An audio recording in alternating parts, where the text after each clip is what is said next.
Bertemu kembali. Setelah ditangkap di Bandung, Polda Jawa Barat menyatakan Peggy Setiawan sebagai tersangka baru kasus pembunuhan Vina dan Eki 8 tahun lalu.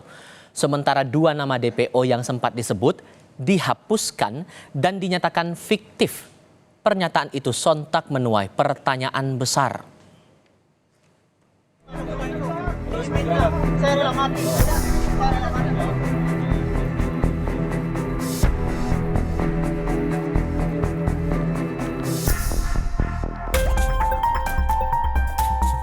Setelah polisi menetapkan Peggy Setiawan sebagai tersangka kasus pembunuhan Vina dan Eki di Cirebon 8 tahun silam, masih menjadi perbincangan hangat di masyarakat. Pasalnya sebelum ditangkapnya Peggy, polisi menyebut ada 3 DPO.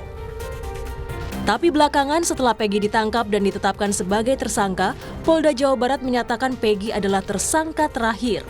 2 DPO lainnya, Andi dan Dani, disebut fiktif.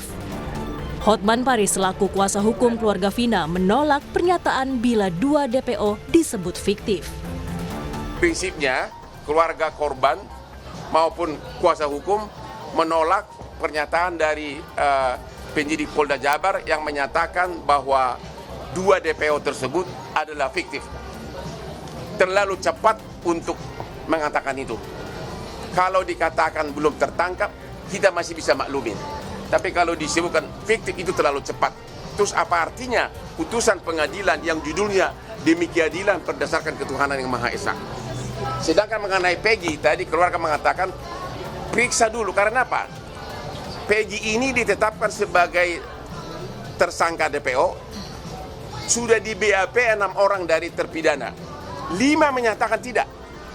5 menyatakan bukan Peggy. Hanya 1 yang menyatakan Peggy. Artinya 5 lawan 1. Jadi mana yang benar? Dosen Hukum Pidana dan Kriminologi Fakultas Hukum Unisba, Nandang Sambas, mempertanyakan 2 DPO fiktif dalam kasus Vina. Menurutnya, pernyataan itu bukannya menyelesaikan masalah, tetapi malah membuka ruang untuk menimbulkan pertanyaan baru. Fiktif itu kalau bagi orang-orang hukum akan menimbulkan pertanyaan, loh kenapa itu fiktif? Karena kalau menurut pandangan saya sendiri secara pribadi, untuk menentukan seseorang DPO itu pasti berdasarkan informasi dan berdasarkan identifikasi yang akurat.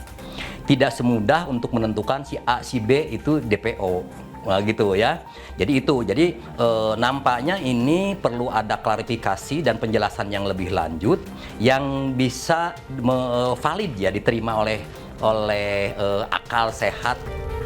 Sebelumnya, pada 21 Mei lalu, polisi menangkap Peggy Setiawan alias Perong di Bandung, Jawa Barat seusai pulang kerja sebagai kuli bangunan. Dalam BAP 2016 silam, 5 tersangka menyebut ada 3 DPO. Tetapi belakangan setelah ditangkapnya Peggy, polisi menyatakan 2 DPO lainnya fiktif. Meski tersangka lainnya telah menarik BAP-nya. Tim Liputan, Kompas TV.